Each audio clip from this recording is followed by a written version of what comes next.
Baik, Assalamualaikum warahmatullahi wabarakatuh. Pada pertemuan ke-13 ini, kita akan membahas tentang human capital terkait dengan pendidikan dan kesehatan. Nah, kenapa disebut dengan human capital? Karena memang inilah yang menjadi modal manusia untuk bisa melaksanakan kehidupannya lebih baik. Ya, selanjutnya peran sentral pendidikan dan kesehatan. Jadi, pendidikan kesehatan merupakan bagian yang mendasar dari tujuan pembangunan karena memang ini yang menjadi concern ya dari setiap pemerintahan dari waktu ke waktu dalam pembangunannya. Jadi walaupun misalkan masih ada disparitas pendapatan, kemudian terjadinya kemiskinan, tetapi pendidikan dan kesehatan ini mendapatkan porsi yang lebih. Misalkan kalau dalam eh, sistem anggaran kita, pendidikan ini mendapatkan porsi 20% dari seluruh total belanja negara atau pemerintah. Demikian pula dengan kesehatan ya, itu rentangnya 10 sampai dengan 15%. Nah, kemudian pendidikan juga dan kesehatan merupakan komponen dalam pertumbuhan ekonomi. Karena kita melihat bahwa kalau direfleksikan kepada diri pribadi kita, itu yang namanya pendidikan tetap orang mempertaruhkan segalanya ya, mempertaruhkan hartanya itu untuk bisa kuliah gitu kan. Demikian juga dengan kesehatan. Kalau kita lihat orang-orang yang ada di rumah sakit ya, para pasien itu berusaha untuk tetap bisa melangsungkan kehidupannya itu dengan mempertaruhkan seluruh hartanya gitu. Nah, dan ini merupakan komponen penting juga ya, untuk yang namanya pertumbuhan ekonomi. Ya kita merasakan bahwa dengan pendidikan karir kita bisa meningkat, setidaknya seperti itu gitu ya. Nah, kemudian eh, keterkaitan pendidikan dan kesehatan terhadap eh, ya apa pembangunan itu ya sangat penting dan ini kalau kita pernah didekatin oleh orang-orang asuransi bahwa kesehatan adalah asuran apa investasi. Nah, seringkali mereka menawarkan makanya menawarkan jasa apa? Jasa asuransinya. Jadi ketika kita sudah tua itu mereka yang akan menanggung biaya kesehatan. Nah, jadi tetapi tidak seperti itu ya, tidak harus seperti itu.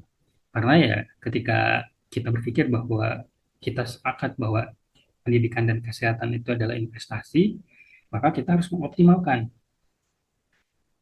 pendidikan yang kita miliki, kemudian kesehatan yang kita miliki untuk bisa memberikan return terhadap apa yang sudah kita korbankan, apa yang sudah kita investasikan, ya.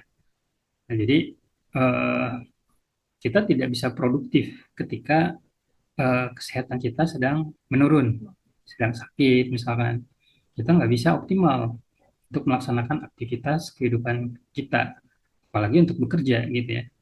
Demikian pula ketika pendidikan kita tidak memadai, nah, kemudian ada sistem yang baru, nah kita akan sulit untuk mengikuti perkembangan dari sistem tersebut. Makanya ini merupakan investasi. Nah, korelasi antara pendapatan itu dengan tingkat kesehatan dan pendidikan ini sangat tinggi. Dari beberapa penelitian disebutkan bahwa kedua hal ini memang yang sangat menentukan. Contohlah, kita ingin bekerja, itu akan dilihat dari strata pendidikannya. Klasifikasinya itu dari strata pendidikan. Misalkan kalau pegawai negeri sipil, golongan untuk sarjana itu berada di golongan 3, langsung di golongan 3A. Nah, untuk lulusan SD itu golongan 1, SMA itu golongan 2, itu. Jadi berbeda sesuai dengan strata pendidikan. Nah, demikian pula ya dengan kesehatan. Kalau performance kita bagus gitu ya, eh, tidak sakit-sakitan ya kita bisa mengikuti open bidding misalkan pada jenjang yang lebih tinggi. Dan ini akan meningkatkan tingkat pendapatan dari individu tersebut. Nah, jadi banyak sekali ya bukti empiris yang menunjukkan bahwa pendidikan ini sangat terkait dengan pendapatan. Nah, demikian pula bagi seorang ibu yang memiliki pendidikan tinggi, itu ada bukti empiris bahwa tingkat kesehatan anak-anaknya bisa semakin baik karena dia memiliki wawasan yang cukup untuk mendidik anaknya. Nah, ini eh, korelasi antara investasi pendidikan dengan tingkat pendapatan. Ini di Venezuela, tapi ini sangat relevan juga dengan di tempat kita ya, di Indonesia. Bahwa teman-teman bisa lihat di bawah ini adalah garis umur dan di atas ini adalah income, annual income dalam uh, ribuan.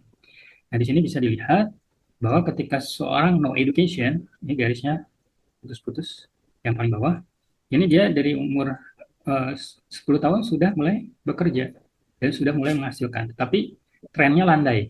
Landai itu dia rata gitu ya. Nah, kemudian seorang yang masuk sekolah SD di tingkat primary itu misalkan umur 13 tahun, dia udah mulai menghasilkan setelah pas sekolah, kemudian SD, dia mulai bekerja, dia mulai menghasilkan di sini. Nah, dia pada tahun keduanya sudah melewati uh, tingkat pendapatan dari orang yang tidak bersekolah dan kemudian tetap di atas, tetapi memang landai juga posisinya. Nah, kemudian yang garis ketiga, yang di atasnya lagi ini ada yang terputus-putus juga. Nah, ini coba bisa dilihat tingkat secondary. Secondary itu tingkat SMP SMA. Dia misalkan memulai bekerja dari usia 18 tahun. Nah, ini lebih tinggi tingkat pendapatan awalnya ya. Dan rata-rata lebih tinggi daripada yang sebelum-sebelumnya. Terus meningkat, meningkat. Dan ini pada puncaknya di usia usia kemasan dia ya. Misalkan usia kemasan seorang eh, manusia itu di usia 45 itu mengalami karir yang cukup cemerlang, tapi kemudian menurun. Nah, berbeda dengan yang perguruan tinggi. Dia memulai karirnya di usia 23 tahunan, ini langsung di atas semua yang tadi. Dan kemudian terus meningkat, meningkat, meningkat, meningkat, meningkat, cukup drastis ya, jauh, dan terus meningkat sampai usia pensiun. Nah, kalau ini sebelum usia pensiun, yang SMA itu udah menurun. Karena ketika dia ingin masuk ke level yang lebih tinggi lagi, dia nggak bisa masuk ke level yang lebih tinggi lagi. Dan ini hanya dikuasai level yang lebih tingginya lagi itu oleh orang-orang yang memiliki strata pendidikan minimalnya sarjana. Nah, terkait dengan investasi pendidikan, itu seringkali kita harus mengeluarkan biaya, cost. Dan cost ini ada yang direct cost dan indirect cost. Dan tentu juga ada yang akan kita dapatkan, earningnya apa gitu ya. Nah, direct cost itu misalkan yang kita keluarkan kalau kita sekolah, kita harus beli sepatu, kemudian kita harus menggunakan transportasi ke sekolah. Ini adalah direct cost. Yang pasti mau nggak mau kita harus mengeluarkannya. Dan ada indirect cost. Misalkan biaya pendidikan yang ditanggung oleh pemerintah, itu indirect cost. Jadi langsung dikelola oleh lembaga tersebut, lembaga pendidikan tersebut untuk membiayai pendidikan kita. Nah, benefitnya itu akan kita peroleh setelah kita lulus sekolah. Nah, kalau yang primary graduates itu akan ya meningkat gitu ya. Tapi trennya itu mengikuti indirect cost-nya. Nah, berbeda kalau dia misalkan lulusnya secondary graduates. Dia akan mendapatkan uh, benefit yang lebih tinggi daripada yang lulusan primary atau SD. Itu apalagi misalkan yang selanjutnya SMP dan seterusnya. SMA apa perguruan tinggi itu akan lebih tinggi lagi pendapatannya. Nah, terkait dengan permasalahan pendidikan dalam pembangunan, itu memang seringkali kita hadapi di negara belahan negara dunia ini masih ada kasus-kasus ya buruh anak. Jadi seharusnya dia masuk pada usia sekolah, tapi karena terbentur oleh permasalahan ekonomi, kemudian permasalahan eh, negaranya gitu ya, apakah ada rasis, ada antisemit dan segala macamnya, akhirnya mereka harus bekerja. Dan menurut data dari International Labour Organization itu disebutkan bahwa ada 250 juta buruh anak-anak di negara yang sedang berkembang. Di antaranya 120 bekerja secara penuh waktu dan 130 di antaranya bekerja paruh waktu. Kita beruntung ya, masih bisa bersekolah gitu, pada saat ini. Dan eh, negara kita memang memberikan kesempatan yang sangat luas untuk kita mengenyam pendidikan. Kemudian permasalahannya kedua adalah terkait dengan kesenjangan wanita ya dalam hal pendidikan dibanding dengan laki-laki. Nah, walaupun menurut beberapa penelitian, written on uh, revenue dari tingkat pendidikan wanita ini lebih tinggi daripada pria. Jadi kalau misalkan pada level yang sama, itu tingkat pendapatan yang dihasilkan oleh wanita itu lebih tinggi daripada laki-laki. Kenapa? Karena memang yang namanya perempuan ini kan yang bekerja jumlahnya sedikit dibandingkan dengan laki-laki. Nah, jadi dia akan mendapatkan return of revenue-nya itu lebih tinggi daripada laki-laki. Kalau laki-laki kan udah banyak tuh yang bekerja. Kalau perempuan karena sedikit dan sekarang misalkan sedang apa didengung-dengungkan bahwa ada kesetaraan gender dan segala macamnya, maka ya mereka bisa melejit secara karir gitu ya. Terus yang kedua, di samping itu juga eh, bagi wanita peningkatan partisipasi kerja itu akan menyebabkan juga pernikahan yang lebih lambat daripada yang biasanya ya yang tidak bekerja. Ya tentu karena mereka harus bekerja gitu kan. Dan kemudian juga eh, peningkatan apa tingkat fertilitasnya pun akan rendah karena dia akan mau lebih memprioritaskan pekerjaannya dulu daripada misalkan harus buat anak gitu ya, mengurusi anak kemudiannya. Nah, ini akan mengganggu karir mereka. Dan yang terakhir, tetapi memang ada dampak positifnya bahwa kesehatan anak-anak akan lebih baik dengan wanita yang memiliki tingkat pendidikan yang baik. Terus wanita pun memikul tanggung jawab yang lebih besar dari terhadap kemiskinan. Akan dalam satu keluarga. Biasanya kan kalau seorang suami yang bekerja itu dia nafkahnya ya untuk keluarga, untuk istri dan anaknya. Tapi kalau untuk wanita itu biasanya lebih luas, lebih lebar spektrumnya. Biasanya untuk keluarganya, sanak familinya dan segala macamnya. Nah, seperti itu ya. Nah, kemudian eh, terkait dengan eh, apa, seberapa besar sih supply dan demand dari yang namanya pendidikan. Nah, ini supply-nya biasanya ditentukan oleh ekonomi politik. Jadi kebijakan, policy. Karena apa? Terkait dengan berapa sih yang dibutuhkan oleh seseorang bisa eh, apa oleh suatu negara ya untuk bisa memfasilitasi mereka bekerja, maka harus ditentukan berapa jumlah sarjananya gitu. Sedangkan memang kalau tingkat kebutuhannya ya biasanya kita sendiri lebih ke secara individu itu akan melihat dari sisi motifnya, motif ekonomi. Misalkan, oh saya ingin meningkatkan eh, karir saya, maka saya harus berpendidikan, harus menambah jenjang pendidikannya, gitu ya. Eh, dan memang harus tentu ada analisis benefit cost analysisnya antara private dan sosial gitu ya. Karena ya kita juga harus mempertimbangkan kita mampu nggak membayar untuk biaya sekolah. Nah ini adalah grafik perbandingan antara return and cost pada setiap jenjang pendidikannya, year of schooling complete yang diselesaikan. Nah ini kalau untuk private return, jadi yang diterima oleh kita itu uh, private cost yang dikeluarkan itu sedikit biasanya karena sebagian besar sudah ditanggung oleh pemerintah ya untuk tingkat primary, kemudian secondary, nah, baru kemudian tertiary ini agak besar. Nah, tetapi returnnya ini cukup terus menanjak naik ke atas, gitu ya. Nah, tapi kemudian bagaimana untuk sosial? Nah, sosial itu ya awalnya lumayan gitu ya, sosial cost-nya itu. Tapi semakin atas semakin tinggi. Bahkan kalau seorang eh, kuliah S2, S3 itu biayanya semakin tinggi. Berarti sosial cost yang harus dikeluarkan itu semakin tinggi. Apalagi misalkan macam saya misalkan beasiswa, itu beasiswanya harus besar. Sosial cost yang ditanggung oleh pemerintah akan besar. Nah, tetapi return yang kita peroleh seperti apa? Nah, return sosialnya itu ya landai gitu. Kenapa?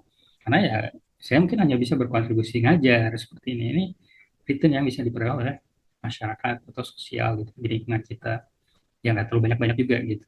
Berikutnya tentang lingkungan dan pembangunan. Jadi berbicara tentang pembangunan, kita harus berbicara juga tentang yang namanya lingkungan. Karena kita melakukan pembangunan itu ada habitatnya, ada tempatnya, dan lingkunganlah tempat kita melakukan pembangunan. Dari situlah kita juga mendapatkan. Nah, jadi para ekonom ini sudah mulai berdebat sejak lama ya terkait dengan ekonomi dan pelestarian lingkungan hidup. Karena sebetulnya ya eh, tidak bisa dihindarkan bahwa dua entitas ini merupakan sesuatu yang sangat berhubungan. Tujuannya apa? Supaya terjadinya pembangunan yang berkelanjutan, sustain. Karena tidak adil juga ketika kita berpikir bahwa kita harus melakukan pembangunan, kemudian mengeksploitasi lingkungan tanpa mempertimbangkan hak-hak generasi selanjutnya ya untuk bisa mengeksploitasi sumber daya alam gitu. Nah, antara ekonomi dengan lingkungan ya ini merupakan suatu yang memang terkait sangat erat, di mana ya satu tadi ya tempat kita berada melaksanakan aktivitas ekonomi adalah di sebuah lingkungan, dan sumber daya eh, segala sesuatu terkait dengan eh, apa bahan baku itu semua berasal dari lingkungan gitu. Jadi itu semua diekstraksi gitu ya. Udara, air, kehidupan tumbuhan hewan, bahan baku, karet misalkan untuk jadiin bahan dan segala macam, itu semua diekstraksi dari lingkungan. Kemudian masuk dalam proses produksi, kegiatan usaha, dan menghasilkan output. Output itu digunakan oleh kegiatan rumah tangga gitu ya. Tapi polisinya apa? Setelah dikonsumsi, residunya itu dikembalikan kepada alam. Mulai dari apa? Misalkan asap kendaraan bermotor gitu ya, residu bahan apa bahan bekas gitu ya, plastik, karet dan segala macam itu dikembalikan kepada eh, lingkungan gitu. Nah, inilah yang menyebabkan terjadinya distorsi terhadap lingkungan, kerusakan terhadap lingkungan.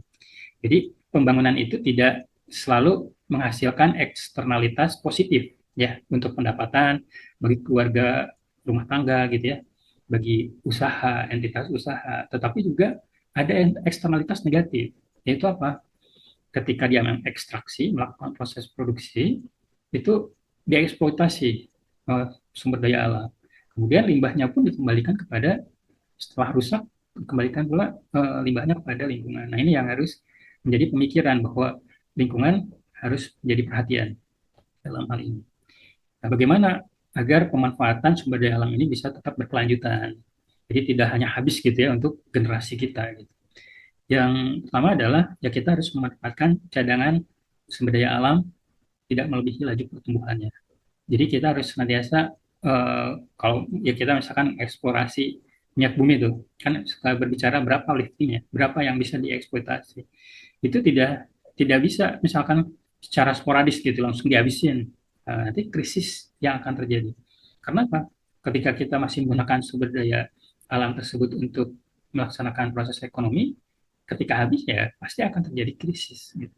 Nah, makanya kita bisa mengeksploitasi lebih besar ketika ada cadangan baru. Misalkan ditemukan sumber minyak bumi yang baru, nah baru oke, kita tambah lifting eksplorasi. Kedua adalah mempertahankan cadangan yang proven. Jadi uh, cadangan yang ada itu kita harus siapkan, gitu. Tidak boleh dihabiskan. Yang ketiga adalah diversifikasi untuk sumber daya alam. Makanya sekarang ada diversifikasi sumber daya yang bisa terbaharui dan diperbaharui gitu ya, terbarukan. Nah, misalkan listrik. Nah, sekarang kendaraan kan banyak menggunakan sumber daya energinya dari listrik. Nah, ini adalah diversifikasi sumber daya alam. Dan itu juga memberikan dampak yang lebih minim ya terhadap lingkungan dari penggunaan sumber daya alam. Karena listrik ini kan produksinya dari baterai. Nah, jadi lithium ion ini kan dari bahan tambang nikel. Nah, kita sumbernya banyak gitu ya, bisa dieksplorasi daripada misalkan sumber daya minyak bumi yang semakin lama semakin menipis gitu. Nah, ini perkembangan tentang pengelolaan lingkungan hidup ini sudah dari 1950 ya. Negara-negara maju itu sudah memikirkan. Karena bagi mereka sudah dirasakan terkait dengan dampak lingkungannya, misalkan pencemaran lingkungan, pencemaran udara, itu mereka sangat rasakan gitu. Apalagi misalkan langsung berbalik kepada bencana. Karena ketika eksploitasi sumber daya alamnya secara sporadis itu bisa mengakibatkan bencana alam gitu ya. Misalkan pengeboran itu bisa, kalau tidak secara hati-hati itu bisa menjadi musibah gitu ya. Dan kemudian peraturan terkait dengan lingkungan hidup ini ada yang bersifat uh, command and control. Jadi segala sesuatunya tuh berdasarkan direktif gitu ya, perintah, oh ini harus diamati, harus misalkan dihentikan eksploitasinya dan segala macam. Nah, tanpa misalkan belum berbicara pada biayanya berapa, recovery-nya berapa. Nah, tapi memang sekarang command and control itu biasanya ada sisi kontrolnya, jadi sudah peraturan lingkungan hidup yang sekarang itu membahas terkait dengan berapa biaya yang harus disiapkan untuk recovery-nya. Makanya ketika ada tambangan baru, itu ada jaminan izin tambang. Nah, jadi pemerintah harus memegang jaminan. Karena khawatirnya ketika misalkan eksploitasi oleh perusahaan tambang ini selesai, tidak ada recovery. Dan misalkan, oh udah habis uangnya, bangkrut perusahaannya. Nah, uang jaminan inilah yang digunakan untuk melakukan konservasi dari daerah bekas tambang gitu. Nah, kemudian juga eh, harus ada appraisal ya, kan, eh, terhadap dampak lingkungannya. Berapa sih biayanya? Makanya ada untuk dampak lingkungan yang berhubungan dengan masyarakat sekitar, ada CSA dan segala macamnya. Walaupun memang cost recovery-nya juga harus diperhitungkan gitu ya. Nah, kemudian juga instrumen insentif itu memainkan peran penting dalam pengelolaan sumber daya alam. Jadi misalkan ada kita ini kan seluruh dunia itu melakukan produksi dan itu mencemari udara. Nah, berapa sih karbon yang kita produksi dari misalkan oksigen ya kita yang kita supply untuk dunia ini gitu ya. Nah, itu biasanya akan menjadi pertimbangan. Biasanya untuk negara-negara tertentu akan mendapatkan imbal dari suplai oksigen yang diberikan oleh Indonesia nih dari uh, hutan-hutan di Kalimantan nih misalkan. Karena apa? Yang mencemari udara ini banyak, yang mensuplai oksigennya sedikit gitu. Nah, ini yang harus diberikan insentif sebetulnya. Tapi entahlah, apakah itu masih berlaku? Karena kan Kalimantan sendiri sekarang sudah banyak dieksploitasi ya untuk pertambangan, pembangunan dan segala macamnya. Nah, kemudian kita harus uh, menginternalisasikan eksternalitas tadi. Jadi dampak-dampak yang terjadi dari eksploitasi tadi itu harus diinternalisasi dalam rencana bisnis dari sebuah perusahaan gitu. Karena dampak terhadap lingkungannya ya sudah pasti ada gitu. Nah, ini kebijakan-kebijakan pengelolaan lingkungan hidup. Ada yang tadi CAC ya, Command and Control. Jadi ini instrumennya adalah peraturan lingkungan hidup.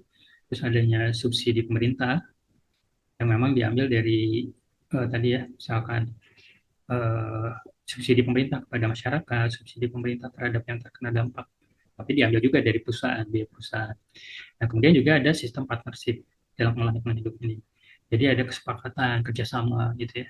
Ada kampanye, jadi untuk pendidikan misalkan. Jadi ada, kan kalau perusahaan tambang banyak ya memberikan subsidi untuk pendidikan, beasiswa dan segala macam.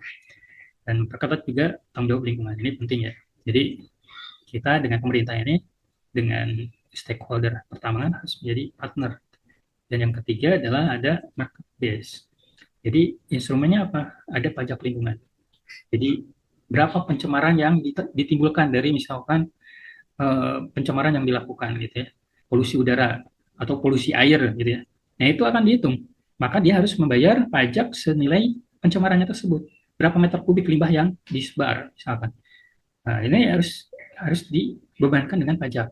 Ada denda dan sebagainya. Dan ada juga akhirnya dikompilasi gitu ya, dari ketiga uh, instrumen ini menjadi kebijakan yang dipilih. Nah, biasanya itu seperti itu. Jadi dikombinasikan.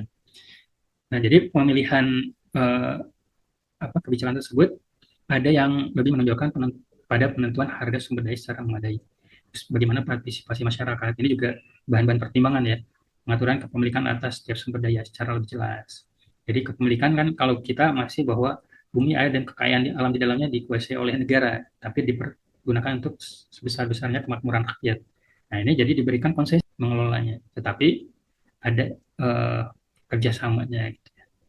Dan peningkatan alternatif bagi kalangan penduduk miskin ini juga memang tanggung jawab gitu ya, karena yang mereka juga harus mendapatkan perhatian lebih gitu ya, ketika misalkan eh, ya apalagi yang terdampak gitu ya, dengan eksploitasi secara langsung, termasuk juga ya tadi bagaimana nih status konsiderasi kebijakan terhadap wanita keterlibatannya. Ini juga kan masih sedikit ya dalam kebutuhan pertambangan. Sekarang juga harus ada perhatian ke arah situ. Kemudian pengendalian emisi industri. Ini yang harus diperhatikan. Dan ketika berbicara tentang ekonomi berkelanjutan, maka pembangunan yang disertai dengan adanya cadangan kapital tetap itu harus terus di menjadi pertimbangan. Karena apa? Ketergantungan terhadap sumber daya alam itu masih sangat tinggi gitu. Dan harus memang masih dicari itu ya alternatifnya. Terlebih lagi kita berbicara tentang kerusakan lingkungan yang dihadapi kemudian setelah pasca tambang. Nah, ini juga harus menjadi perhatian. Jadi tidak bisa dieksploitasi secara sporadis. Nah, terakhir itu makanya analisis terkait dengan kebijakan lingkungan hidup ini sekarang ya itu tidak hanya kalau neraca pembangunan itu neraca pembangunan ekonominya saja, tapi ada neraca sumber daya alam dan lingkungan hidup. Jadi ini menjadi bahan pertimbangan. Terus PDRB, produk domestik regional bruto, itu hanya tidak ansih terkait dengan PDR, produktivitas daerah dari sektor ekonomi saja, tapi misalkan harus dipertimbangkan mana item-item yang terkait dengan eksploitasi lingkungan. Nah, makanya disebut dengan PDRB hijau. Itu. Jadi nanti PDRB itulah yang harus menjadi recovery yang harus disiapkan biaya budget recovery-nya. Gitu ya.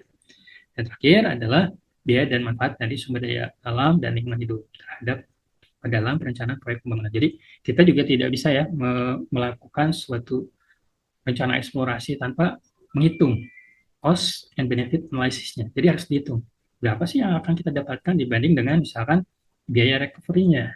Nah ini juga kalau misalkan tidak make sense, maka ya secara analisis ya tidak lanjut. Apalagi sekarang ada analisis dampak lingkungan ya, evaluasi ekonomi dampak lingkungannya. Nah, kalau misalkan tidak memadai ya tidak dikeluarkan surat izin untuk pertambangannya. Oke, mungkin itu. Mohon maaf atas segala kekurangan. Terima kasih atas segala perhatiannya. Assalamualaikum warahmatullahi wabarakatuh.